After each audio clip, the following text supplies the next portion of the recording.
All right, great. I think we're recording now. So again, thanks to everybody that joined. We're going to have the opportunity to hear from Andy Pittman, our CEO and also franchise partner.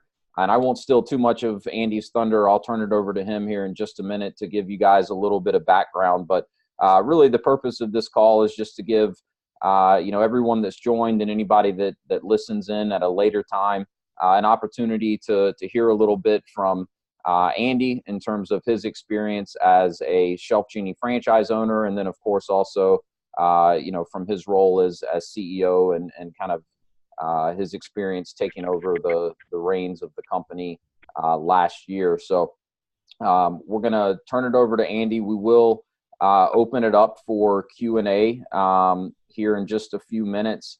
You should all have access to a chat box. You can send questions that way, but I'll unmute everyone here in a little bit as well, so we can kind of open it up for some live Q&A as well. But without further ado, I will go ahead and just kind of hand it over to Andy. Andy, for those that are on the call, maybe just give a little bit of background on yourself and kind of what you did career-wise leading up to joining ShelfGenie as a franchise partner, and then maybe kind of take us through a little bit of your background as a franchise owner, and then how you got involved with the home office and ultimately your role as CEO. All right. Thanks for having me on the call today, Wes, and thanks everybody for joining. As Wes said, I've been a franchisee since 2009. I was one of the first, I believe, 10 franchisees. And at the time when I became a franchisee, I wasn't really looking for anything. I've been self-employed virtually all of my life. I was in the retail appliance business. 2008, 2009, if you can imagine, was not a good time to be in the retail appliance business or anything related to building. And I just happened to stumble upon an article on ShelfGenie in a magazine, and it just struck an interest with me. Number one, because at the time they were based in Richmond. They just started franchising and had a franchise headquarters here in Atlanta, but they'd started in Richmond. And I had looked for pull-out shelving for my parents, but couldn't find anybody to do it other than a cabinet maker who would replace all their cabinets. So it just immediately kind of caught my attention, and I did the research, the same thing you all are doing here today, except for we only had about 4 or 5 people to call at that point in time. But I just felt like it was a good business. I really liked the back-end support. I already had another business, so I wasn't looking for something that required a lot of employees, a lot of oversight and management. And with the support that ShelfGenie provides, basically, if you can build and manage a team, you can be successful in this business, and you can, not spend all your time working in the business, but you can work on the business. So I bought my first territory in February 2009. Did a home show right after. It started out really well. Eventually bought a partner in, and we bought the rest of the Raleigh, Durham, Chapel Hill market. And then the following year, we bought Greensboro. So we had 3 territories at that point in time, and we ran those for, I guess, 5 or 6 years until the end of 2015. When we purchased Charlotte from an existing franchisee. And so for the last 3 years or so, we've been running 3 territories in Charlotte and then 3 in the Raleigh and Greensboro areas. For us, it's been a really good business. We've been able to, build a team, grow the business, continually do better. Personally, I was always involved in different committees within the franchise system, and was on our first regional board where we had people from each region of the country kind of represent their franchisees. Eventually that morphed into a franchise advisory council, or FAC, which was about 6 franchise members who just went through a lot of different things with management here in the home office. And generally, if there were any changes to be made, the franchise system would prep the FAC first, so they would gear our reaction, and sometimes they would tweak their changes or not do them all together. But through that committee, I formed a good relationship with our CEO and founder at the time, Alan Young. And at the end of 2016, he asked me would I like to come in and become the COO. Our current COO at the time was going on maternity leave, and wasn't going to come back. And so I thought about it for a long time because honestly, I hadn't had a job in 30 years. I had a job for like 18 months right out of college. But other than that, I've been self-employed for the last 30 years. And, I looked at it as a challenge, something that I'd never done before, something that I probably would never get the opportunity to do it again. And so we kind of worked out the details, and I came on at the end of 2016 as COO, helped him for all of 17. In the beginning of 2018, Alan stepped down as CEO, and I took over. So I've been the CEO since 2018, and it's been a good run so far. We've got a lot of changes we've made, improvements, I feel like, over the last 15 months or so. Franchise sales have been good, and a lot of good growth for the future, and just things look really good for ShelfGenie right now. Awesome. Well, thanks for that background, and maybe talk a little bit about some of your experience before becoming a franchise partner with ShelfGenie, because in addition to your appliance business, you've actually been a franchisee with at least one other brand in the past. Is that correct? Yep, I have, like I said, I've been self-employed basically my whole life. I started out, I was in the restaurant and sports bar business for a couple of years, sold that and bought my first franchise in 1990, I believe. It was based in Denver. It's not in business any longer, but I ran that for a while, and then I sold it. That version of that franchise is actually still in business. My cousin still runs it. That's been, 20-some years later. But that was sort of my first start in franchising. Had another franchise after that and didn't do so well in that one. Closed that one, and then I got into the retail appliance business. And so, like I said, I've been self-employed pretty much my whole life. While we've had ShelfGenie, we started another business. We have a cabinet refacing business that we run as well. So, I do have a fair amount of experience with franchising and franchisors. So how would you say that this experience, both as a ShelfGenie franchise partner, but as a lifelong entrepreneur and a franchisee with multiple other brands, has kind of prepared you to step into your role as CEO? Well, having experience as being just a single business owner in a non-franchise business, as well as with a franchise business separate from ShelfGenie, I have a pretty unique perspective in terms of what people encounter being in business for themselves and by themselves. My other franchise experience, we did not get near the support that we get from ShelfGenie. They had a few calls here and there, and sometimes there were no calls. With ShelfGenie, we have our call center, we have digital marketing, media buying, media creation. So we really take a lot of the back end support and work off the shoulders of franchisees, which make it easier for them to work on their business rather than necessarily in it. So you aren't lifting the whole load by yourself. My first franchise, which was a vinyl repair and upholstery franchise, it was literally, all based on what I could do because it wasn't really scalable. I did have an employee at the time, but it just wasn't scalable much beyond one or two people. With the ShelfGenie business, you have the ability to add as many designers as you can bring on, as long as you present it to them the right way and they know what to expect.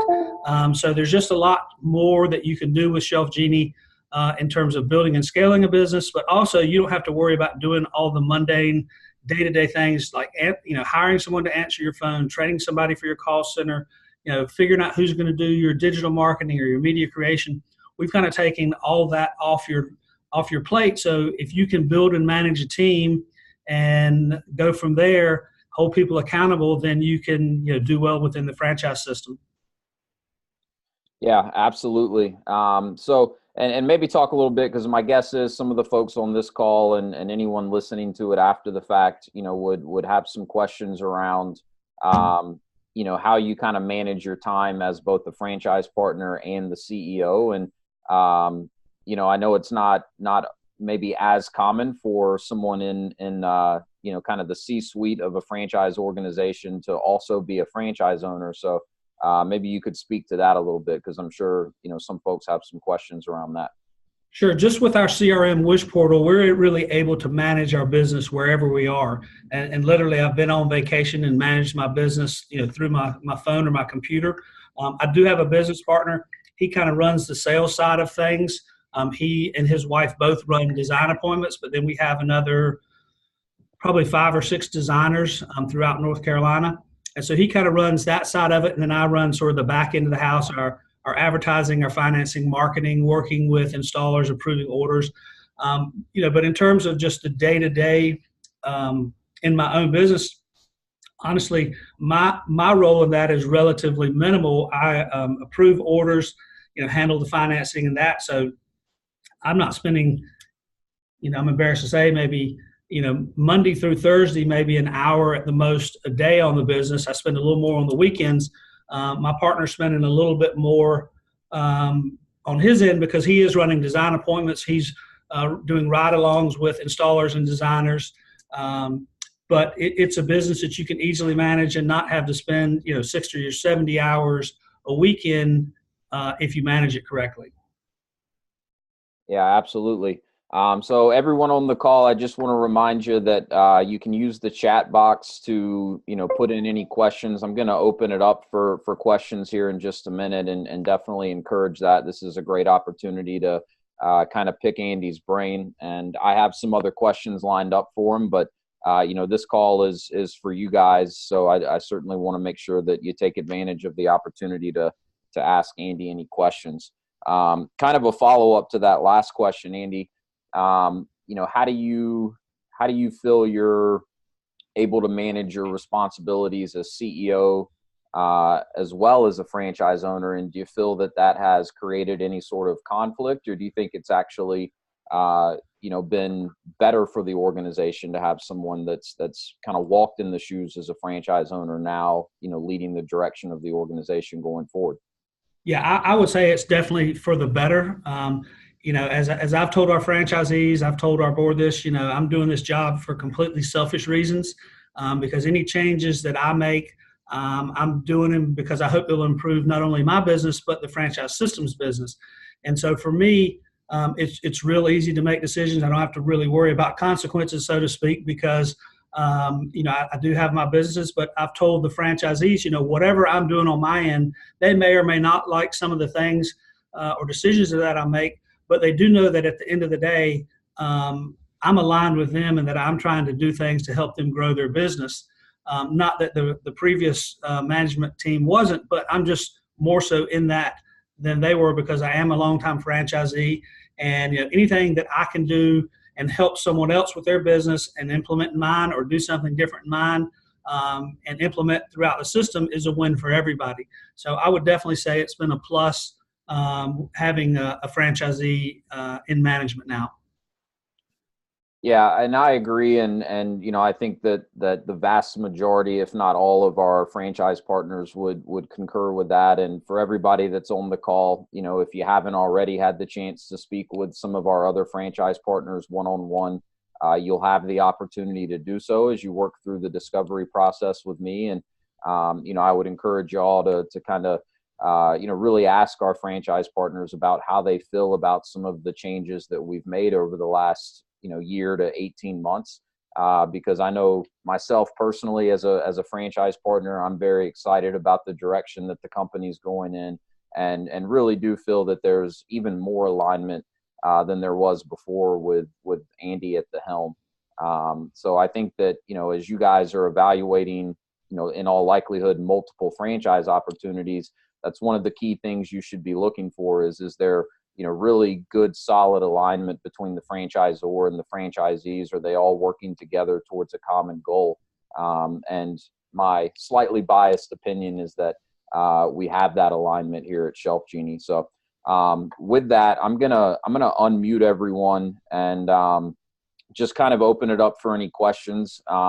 Anything at all that you would like to ask Andy and get his insight on. Hey, I've got a question. It's Mary. Go ahead, Mary. Andy, and you touched upon it too, Wes. You mentioned, since coming on board as CEO, and there's been a lot of changes in the past 15 months or so. Can you describe those changes for me, or for us, I should say? Sure. One of them, just in general, is we've had a pretty big growth spurt over the last 18 months, and we've had some growing pains within our manufacturing, and so our lead times were longer. We're at the point now where our lead times are back down to a more manageable time frame. But I'm also bringing in an additional manufacturing partner so that we can continue to improve on that, so that orders come in and go out, as quickly as possible. Definitely had improvement over the last year, just an overall quality.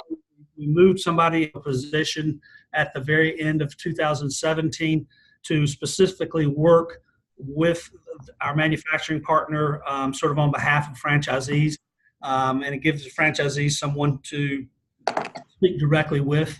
And then we've also made some changes that we're just in the process of implementing, based on feedback from franchisees over the latter part of last year. And this really goes more in terms with the support services that we provide.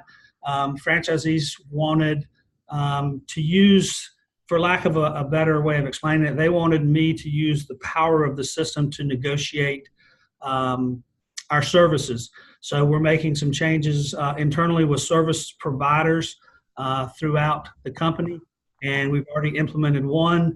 And I'll tell you, I was really surprised that literally we had 100% people sign up with the new vendor. After a week, I think we had 75 had already signed up, 75% had signed up, and the other 25% had scheduled calls last week and this week. And I can tell you, from dealing with franchisees, it's kind of like herding cats. So to get 45 people or so to all agree on one thing 100% is a pretty unique thing. So that's just one of the changes that we've done, early part of the year. We've got some more coming later in the year that I know franchisees are waiting to hear about and are anxious about them. But I think that everything we're doing, as I said, will upgrade the position that we're in now in terms of the services that we're providing franchisees. And are these sales marketing services, or? In the case of the one we just implemented, it was a digital advertising provider. Okay. We did some research with some outsourced companies and found a new partner for that. All right, great, thanks. Mm-hmm. Great question. Thanks, Mary. Does anyone else have any questions they'd like to ask Andy right now? One of the things I'll add, Wes, is that franchisors aren't successful if our franchisees aren't successful. So it's to our own mutual benefit that we help franchisees become as successful as possible, and that if someone's struggling, they reach out to us and say, "Hey, I need some help in X, Y, Z." Our business is a relatively easy business, and a couple of key metrics that if you manage those, you can do well in the business. But also, even if you're not doing as well as you want, with some coaching and practice, some of these things you can relatively easily improve on and make these improvements that will stick throughout your business. Yeah, that's a really good point. And one of the things I'll kind of add in terms as a follow-up to Mary's question, and for anyone on the call that may not know, my role with the company is Director of Franchise Development. But my wife and I actually bought the territory that we live in, which is coastal North and South Carolina, mid-year last year. And we went through the training and onboarding, process in May of 2018. And it was, a great training and great onboarding, but we've made, quite a few changes for the good in that area as well. We've kind of, for lack of a better term, beefed up the initial training and support that new franchise partners get. So, some of our most recent franchise partners that have very recently gone through training, I know we've gotten excellent feedback from them, and they've really been in a position to hit the ground running and are, putting up some pretty impressive results in their first month or two in business. So I would kind of add to that, Mary, as one of the other changes that Andy and the team has implemented over the last, not even quite a year at this point, but the training and support, which in my opinion was already good, is even better than it was before. Okay.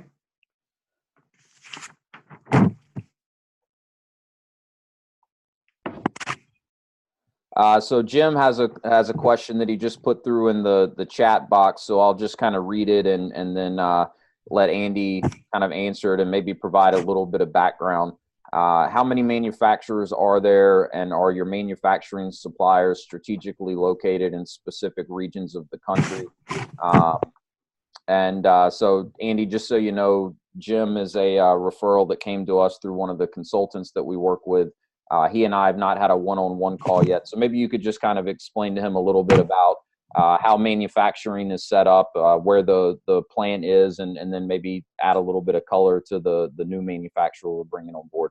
Sure. So I'll just give you a little background. Over the course of the last 10 years, we've had various manufacturing partners. When we started in end of 2008, franchising, and into early 2010, we actually had a small facility in Richmond, Virginia, which is where we started, and that's where things were manufactured. Then converted to a company that was just south of Atlanta. And then since that time, we've had several other manufacturing partners.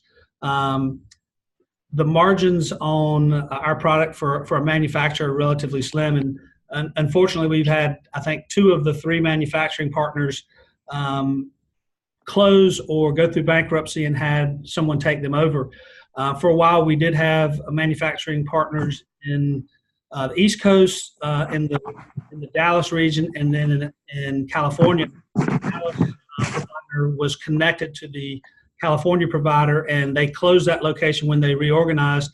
And then we actually started our own manufacturing company in Alabama. We ended up having to close the California or end the California relationship when we determined that they were trying to use our IP for manufacturing to compete against us. So we closed them, and then we were left with basically an East Coast manufacturing partner and one in Alabama, which we owned. And eventually we just took everything in-house. Partly that was for a cost reason, and I would say actually probably mostly because of a cost reason. Over time, we've kind of come to the realization that we needed another manufacturing partner for 2 reasons. Number one, just our plant. We've had so much growth over the last 2 years with them that it's been hard for them to keep up at times, and there's been just some times, which I mentioned, when they got behind. But also from a disaster standpoint, if you saw in the news yesterday, there was a lot of tornadoes in Alabama. They're 100 miles from our plant, but it could just as easily have been right in the community where we were. And so by having another manufacturing partner, it kind of takes the pressure off in case there were some issues with fire or natural disaster or something. So we have one manufacturing partner in in Alabama, and we'll be opening another one hopefully by the end of this month or the first or second week of April in North Carolina. The manufacturing partner that we're opening in North Carolina is actually one that we used before that we went back to, and we're able to sort of reestablish connections there to get that started again. Right, which I think is great because they already have familiarity with ShelfGenie and our product line. And Jim, just so you're aware, and this is something that we'll talk about in more detail when you and I connect one-on-one, but at ShelfGenie, we build all of the products, or as we call them, solutions, completely custom for each client. So it's a very, very custom manufacturing process that we use. So great question. Thank you for that. And I'm just going to unmute everyone again here real quickly. Are there any other questions? I've got some specific to Andy's franchise itself. Sure. Yeah, absolutely. Let's dive into that. And let me just kind of, before we do, Mary, preface that with, as most of you probably know, franchising is regulated by the FTC. So with Andy being a franchise owner, but also an employee of the home office, he is a little bit limited in terms of what he can say about anything that could be considered an earnings claim. So he does have a business partner, as he mentioned. So if you want to get into some things related to kind of his profitability and bottom line, that's probably something that will connect you with his business partner to discuss with you. But really anything other than that, Andy's of course able and happy to share with you. So I did just want to kind of throw that out there, but Okay. Go right ahead. Yep. How many territories do you have? So my Raleigh franchise has 3. and my Charlotte franchise or market has 3. So I have 6 altogether. And then we did operate the coastal North Carolina area where Wes is until he bought it last year. We ran it as an out-of-area market. We had just determined that we didn't want to buy it several years ago. So we took it over maybe 3 years ago or so. And then when Wes came in, he decided he wanted that opportunity. So he and his wife bought it middle of last year. Okay. How many, for each, like, let's just use one region for an example, Raleigh or Charlotte, how many designers cover that area? Right. And so that's something it'll be different for every business. And part of it depends on how many appointments that the owner wants to run. In Charlotte, Right. We don't live there. We generally try to have 3 designers there. We had 3 designers for most of last year. One got pregnant, so she's out. The other one just kind of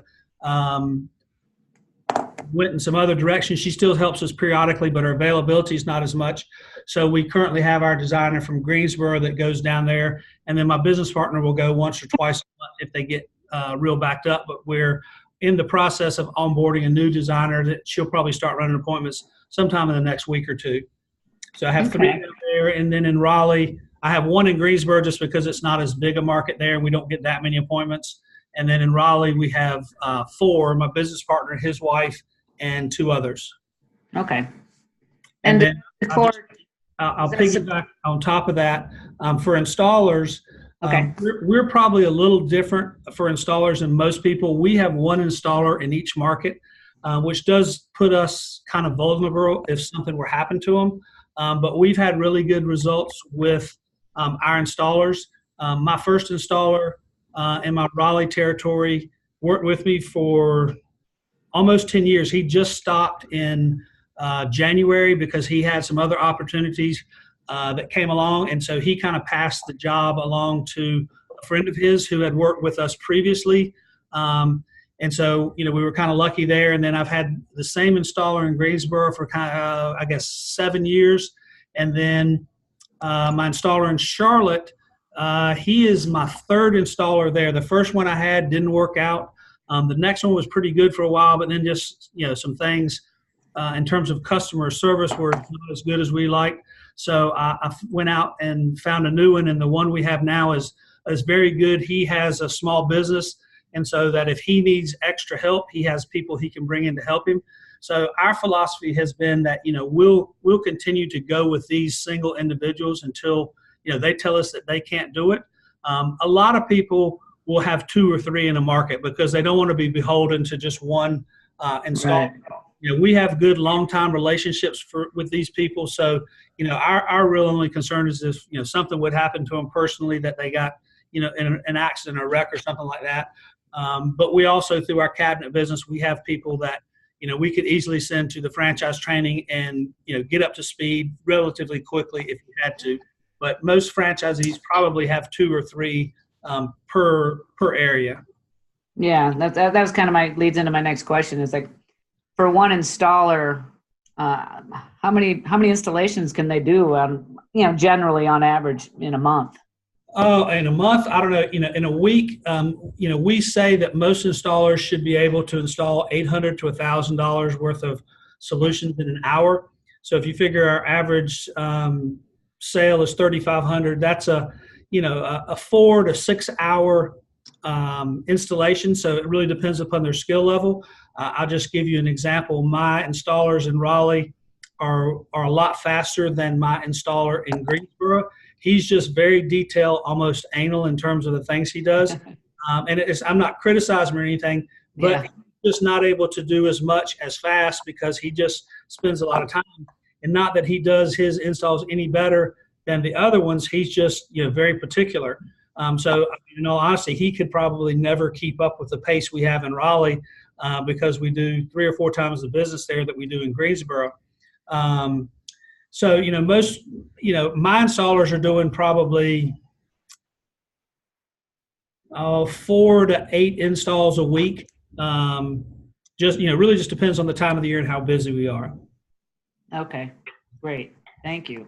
Mm-hmm.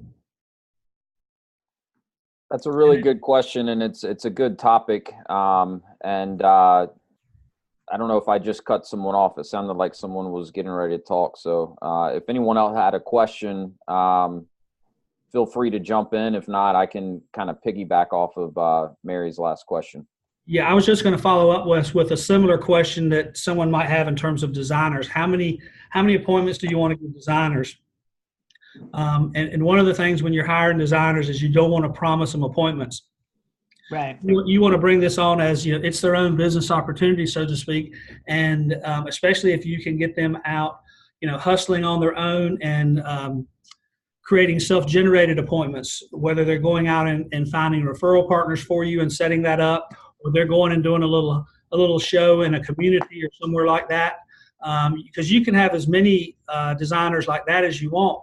But I would say for the most cases, designers need, especially when you're bringing a new designer on, they need some appointments to kind of get their feet under them. And so, if a designer can do, 2 or 3 or 4 appointments a week, that's probably a good pace. We've got a designer we brought on last year, and she travels and has some other work that she does. And so she doesn't always have a lot of consistent appointments, but we just had a home show and she got like 8 or 10 appointments. And it's probably the most she's had consistently since the fall. And I would say her close rate and sales performance wasn't that great for the last 4 or 5 months because she's got one appointment and then she doesn't have another one for 2 or 3 weeks. But the last 3 weeks coming off a home show, I think she sold about 8 of her 10 appointments. And so she's been able to get into a groove. So you just, especially when you're starting out with a designer, you've got to give them enough appointments so you can, determine if they're going to be a good designer, what their strengths and weaknesses are, and where you can coach them to improve. Right. Okay. Yeah, that's a great question, and I love that you're asking about the teams, Mary, because that's one of the most critical aspects of this business. And to Andy's point, earlier, that's really kind of the main focus for our franchise partners, especially starting out, is getting a great team of designers and installers in place. And if you can build and manage teams, then it's probably one of the more simplistic businesses that you could find.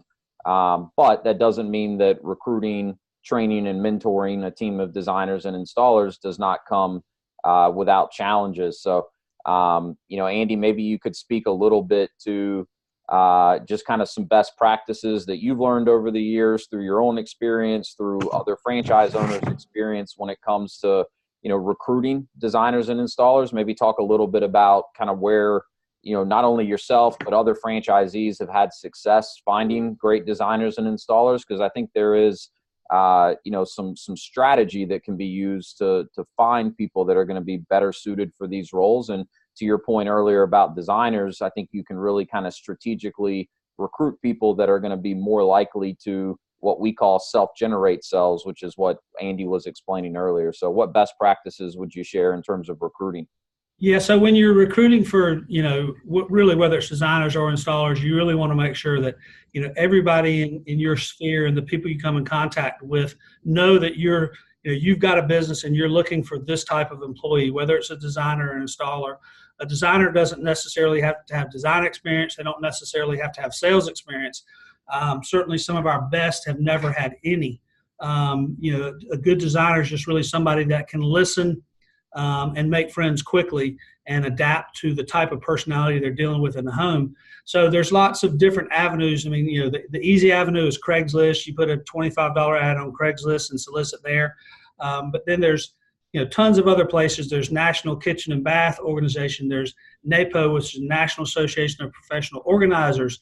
Previous clients are also good designers, because who better than to sort of give a testimony than someone who has the product in their home, knows what they like, knows, how it improved their life. So clients are always good. Even going to clients and saying, hey, we're hiring. Do you happen to know anybody who's looking for, a side gig, side hustle, so to speak, for, 8 to 15 hours a week, good pay? Do you know anybody like that? For installers are probably a little more traditional ways to recruit. Again, Craigslist is good. There's a website called Thumbtack. That's where I got one of my last ones. And I just put it out there for someone to do cabinet work, and then I think also under handyman, and I gave a brief description, and I said, this is we're looking for somebody that's self-employed that can add this on. And literally, I had 4 people respond within the first 12 hours. And the first guy, I kept kind of feeding him information, and he was interested, and I just kept setting the hook and reeling him in, so to speak. And, little by little, he was just calling me every day, saying, hey, when can you come to Charlotte? When can we interview? We really want to do this. And he's been a great find for us, really, really good with clients, good on customer service, good with cabinets, handyman. The Better Business Bureau was also a good place, because Better Business Bureau has people who are concerned about their reputation, concerned about their business. So if you just go to the Better Business Bureau and search for handymen in your area, the handymen are always good, because they can generate business from our clients. As a general rule, we don't mind if, when they're done with their ShelfGenie portion, if they leave a flyer or a card and say, hey, my name's Tobias, and I also do this type of work if you happen to need somebody. And that's really good for the homeowner as well, because most people need a handyman of some sort that they can trust. So if our installer's been in there and they like him and they trust him, if they happen to need something, then they'll be there as a resource for our clients. So those are probably the things that are sort of the quick and easy. We've also had people that recruit through Uber or Lyft. Those people are the type of people that are usually doing something on the side, sort of a side hustle, so to speak, where we recruit through them. We've paid people to recruit, even through corporate markets. We've paid $1,500 for people. So if some of our designers or even clients know somebody that may be interested, if they send them to us and we bring them on, and I'll just use a designer, so to speak. A designer, generally, we would pay a $500 referral fee after the designer has been through ShelfGenie University and completed 5 practice appointments. And then when they've run 10 appointments, we'll pay another $500.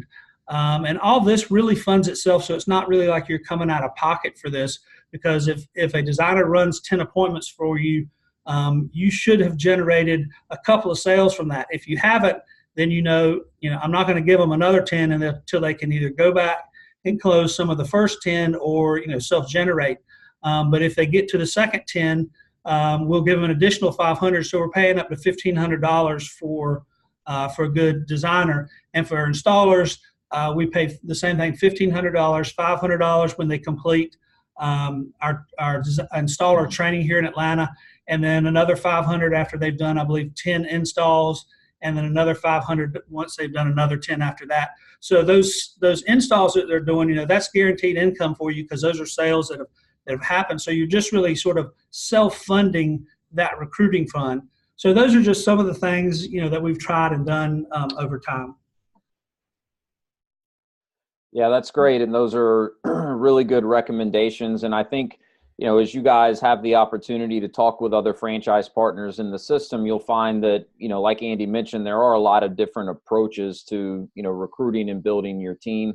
Most of us franchise partners use a 1099 contractor model for these designers and installers. So, they're paid on a commission-only basis. And, that's great for overhead purposes, so you don't have that kind of fixed payroll. If you're paying out to your designers and installers, that means the revenue's been generated to justify those commissions.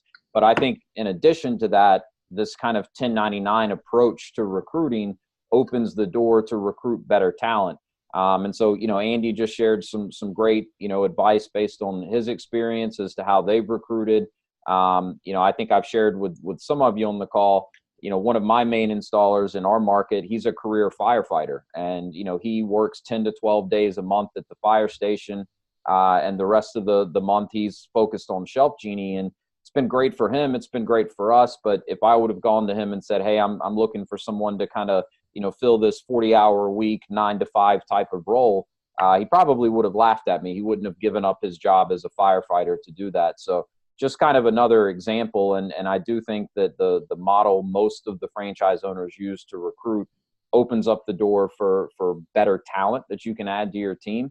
And while you'll find there are a lot of different approaches to recruiting, the key is that you make it a primary focus, especially as a new franchise owner.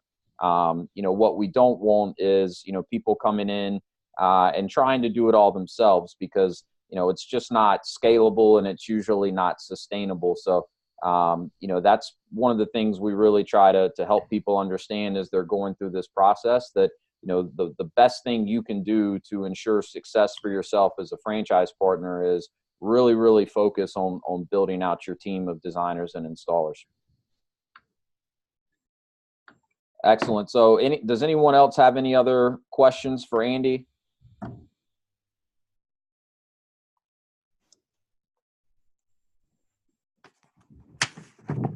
I have a couple. Go for it, Mary. That's what it's all about. What about economic downturns? I know you probably, Andy, jumped into ShelfGenie, I think you said post 2009-10, but how do you manage through that, especially trying to, sort of retain and keep the interest of your 1099 designers and recruiters? Well, I'll answer that two ways. So number one, ShelfGenie was basically born in the recession, and we've grown out of it. At some point in time, we'll have another downturn. It won't be like the last one. But if you look at what we're doing, our home improvement is relatively inexpensive in the scheme of things. So if we go through an economic downturn, people are going to probably not do big whole house renovations, $40,000, $50,000 kitchen remodels. They're more likely to say, okay, I'm going to be 5 more years and I'll or maybe I'm going to be in this house forever. What can I do to make it better for a reasonable cost? And so, with an average sale of $3,500 and an install time of 4 to 5 hours, that's a relatively easy add-on for someone to do to improve their living quarters. And in terms of keeping our designers and installers, really the recession is just, if a recession were to happen or a downturn, it would probably create more designers and installers for us. So if you look at, some of our installers are cabinet folks that work for cabinet companies, and if there's a slowdown in building, then they're going to have a slowdown in work, so they're going to become more available. And many of the designers and franchise partners that we've had through the years actually, came because they left a job or the job left them for whatever reasons, and so I think if a downturn happened to come along, I don't think it would adversely affect us, that much in terms of recruiting and retaining folks.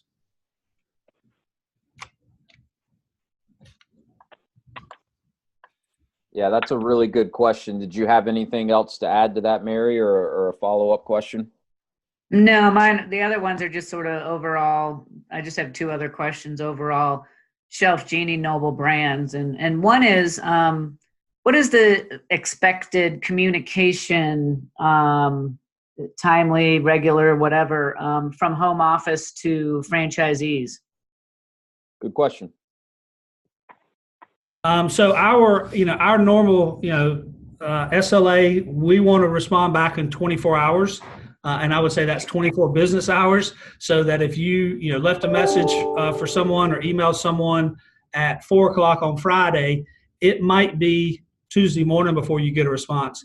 We have a communication guide and an escalation guide where we go through that for all departments. And so there's people within there who your first point of contact is and who your second point of contact is. And generally what we say is, if you have a question or something, email it in. And the reason we ask for you to email it is because A, it's documented. It's going to Zendesk, which is a desk that a lot of people will monitor and get copied on. And that way we have a record of it. But if it's something that's urgent and you can't wait, don't just sit there and wait by the phone or the computer for an email back. Just pick up the phone and call somebody. And that's probably something that not enough of us do today, is just pick up the phone and call, because in 2 minutes we could have a conversation, which might take us 10 emails back and forth. So, communication is top on my list. So, we're expecting everybody to get back in a timely method.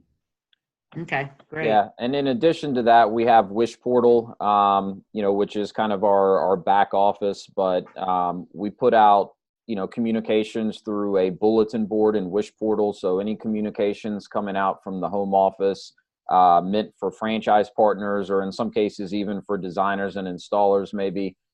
Those go out through the bulletin board, so it's very easy for everyone to stay on the same page that way. We also do a what we call a town hall call every other week. Andy leads that call, and we invite all of the franchise partners to join. And it's just kind of a, bi-weekly State of the Union, any updates that Andy or anyone else from the home office team has for the franchise partners, and just kind of an opportunity for us all to get together. We do it on a Zoom call just like this, and usually there's plenty of time to kind of open it up for Q&A, and we usually end up having some really good discussions on those calls as well. But I think to kind of piggyback off of Andy's response, and in my experience at least, and I've been involved with other franchise organizations in the past, one of the things I like most about ShelfGenie is that, it's a relatively small group still. We've only got, 50 or so franchise partners, and that includes some husband and wife franchisees and some business partners. So, we've really only got right at 40 unique franchises. So, very small knit, or small group, kind of tight knit group. And that, I think, makes communication a little bit easier. I mean, to Andy's point, I don't think he'll disagree with me. He's available, so if anyone really has a question or urgent matter, a lot of times it's as simple as picking up the phone and calling Andy. And I think, most, if not all of our franchise partners would feel comfortable to do that. And that's something that, you probably wouldn't have the option to do in a much larger system where you've got hundreds, if not thousands, of franchisees. Okay, great. And then my other question is more from a corporate standpoint, and probably more relative to my history and what I've experienced. With Alan stepping away in the last year or so, and I think he was one of the founders, right? And that's ShelfGenie is housed under the Noble Brands head. Is there a short-term, long-term plan for Noble Brands? Is there any vision of, for sale, the whole organization? And can you talk to that a little bit? Well, I would just say Noble Brands is really just, it was sort of a vision that Alan had. It's not really much of anything more than that at this point. There were some plans that he had to do some different things in terms of providing services to multiple brands and multiple franchisors, but we're not doing that now. So, Noble Brands is really just, sort of happens to be the name that's on our door. We're definitely ShelfGenie Franchise Systems 100%. In terms of, is the business going to be sold? It's the current owners have had it 10 years. I've had actually 12 years or so. I've had my franchise for 10 years. Everything's for sale if the right person comes along at the right price. Of course. So, when Wes offers me enough money, I'm going to sell him Charlotte. And then I'll double it in size. Awesome. Well, thank you, Mary, for those questions. We're coming up on the top of the hour, so I told Andy we'd try to keep this, at about an hour or so. But while we've got him here, guys, anybody else that has any questions for Andy, this is a great opportunity to pick his brain a little bit. So I'll open it up one more time to any questions, and then I'll kind of wrap it up with one or two quick follow-up questions for him. But before I do that, does anyone else have anything else that they'd like to ask Andy?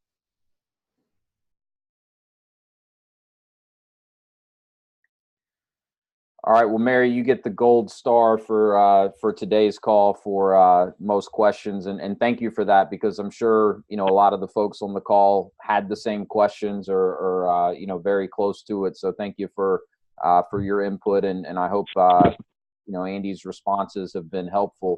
Andy, one thing I was hoping to have you speak to a little bit, just in your experience as an entrepreneur and a franchisee. One of the things that pretty much anyone that has a heartbeat is going to struggle with when making a decision like this is, how do you kind of deal with the fear and uncertainty that inevitably is going to kind of creep up as you're about to make a huge decision, like, investing in a business and starting. And, for those that may be a little bit worried about, the initial 3 to 6 months to year or so to kind of ramp up and, really get their business off the ground. What advice would you offer to anyone that's kind of, dealing with those types of fears right now? Yeah, well, I think it's definitely perfectly natural for someone that's considering, buying a franchise to experience fear, uncertainty, and doubt when they're making that decision. And then after they've made that decision, the biggest thing I would say is that after you've made that decision, you can't let that fear, uncertainty, and doubt rule you and paralyze you. And I've seen it before with people where instead of focusing on the things that move their business forward, they focus on trivial things that are for most people would keep them in the weeds. But it basically it gives them busy work to do rather than going out and doing the hard work. And what I've made by that is, going out and finding referral partners. So spending 2 hours a day, just cold calling, driving around, finding, calling on cabinet makers, granite dealers, refacers, hardware stores, anybody that might be a referral source for you, realtors, anybody like that that's coming in contact to people in their homes. That's the hard work in my mind, for the business. Doing that, you just can't let the fear, uncertainty, and doubt rule you. Once you make the decision, you got to get up there and go, and you got to have the grit to work through the hard times, because being self-employed isn't always a bed of roses. There's good times and bad times, and you got to work your way through them. You just can't let that fear, uncertainty, and doubt rule you. Yeah, that's great. I think that's really good advice. And just one kind of follow up to that question, and then we'll wrap things up here. But, since you have owned multiple businesses in the past, how would you kind of compare, at least in your experience? And of course, what you experienced is not necessarily what someone else would experience, and nothing's guaranteed. But, how would you kind of compare how a business like ShelfGenie could potentially ramp up compared to other businesses? 'Cause I know personally, one of the things we really liked about the model is that it's, number one, very low overhead, but in our eyes, it was something that did have the potential to ramp up quicker and cash flow a little bit quicker than many other business opportunities out there. So maybe speak a little bit to your experience in those first couple, the first year or so that you were involved in ShelfGenie. Yeah, I mean, we were fairly fortunate because we started out busy. We started out with a home show, and we got lots of leads and had enough business to keep us going for 6 weeks or so, 8 weeks, and then we had sales during that time, which basically got us cash flow positive and paid for all our advertising going forward. For one of the things I always tell people is you need to know how long you can go without paying yourself, because the longer you can go without paying yourself, the bigger war chest you can sort of build up within your business checking account, so to speak, so that as you're making decisions going forward, you don't have to worry about, do I need to feed myself or do I need to feed the business? So I think that's real important. With the overhead, if you manage your team, if you manage your advertising, ask questions if you're not sure about something, so you're not advertising in something that 20 of us have already done and realized don't work or doesn't work. That'll save you some money. Lean on the system and the experiences that we've had, so that you don't make mistakes that have already been made before you. Because I promise you, I've made tons of them, continue to make tons of them. There's not much that our franchisees haven't done that I haven't experienced or know somebody that's experienced. So use the system to your benefit, to ask questions and to learn and grow from. Yeah, I think that's such a key point, and something I know I try to stress with everyone that I work with. I mean, it's one of the biggest advantages of joining a strong franchise organization. Of course, you're looking to the home office to provide that initial training and that support. But in addition to that, you should be able to tap into the peer network of the other franchisees and learn from their experience. And if you have a good group of franchise owners that are really willing to share and help the newer franchise partners, I think that can be a tremendous asset. So we'll thank you for speaking to that. In closing, if you had any advice to give to any of the folks on the call, or just anyone else in general that's considering ShelfGenie as a potential business opportunity, what's maybe one or two pieces of advice that you'd give? whether it's ShelfGenie or another business opportunity, I would say, just make sure you validate well, that you talk to as many people as you can talk to. Learn from those people. So you'll come across people that are struggling, find out how and why they're struggling, and think about, ask yourself, if that happened to me, what I would do. Talk to the people that are successful, find out what they're doing, and make a list and just make sure that you feel comfortable in doing the things that those people are doing. The more people you talk to, the more you learn, and the more you learn, the more power you have, and the easier it makes your decision. And then I would just say, once you've made the decision, move forward, don't look back, just keep moving forward, and continue to grow and build your business. Excellent. Well, that's really good advice. So I think that's all the questions. Jim, I just saw your chat. Thank you so much for joining, man, and I'll look forward to connecting with you. I believe next week we have some time scheduled. So thanks for making time to join, and thanks to everyone else. And I did just want to share, a couple different ways that you guys could connect with Andy if you want to.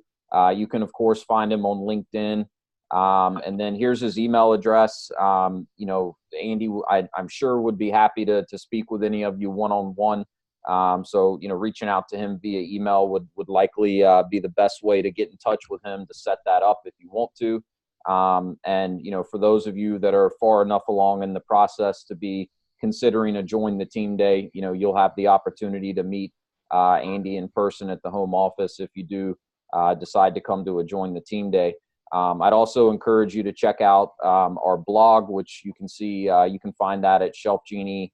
I actually put up it's actually ShelfGenieFranchise.com/blog. But Andy's got some good articles that have been posted there over the last year or so, where he's just providing some additional insight based on his experience. So you may find that helpful. But Andy, thanks so much for joining us, and thanks to everybody on the call. I really appreciate you making some time to join. You guys all know how to get in touch with me, so if there's anything that I can do to help, don't hesitate to reach out.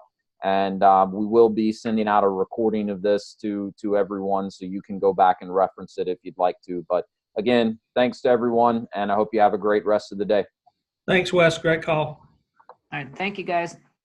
Thanks so much. Thanks. Here.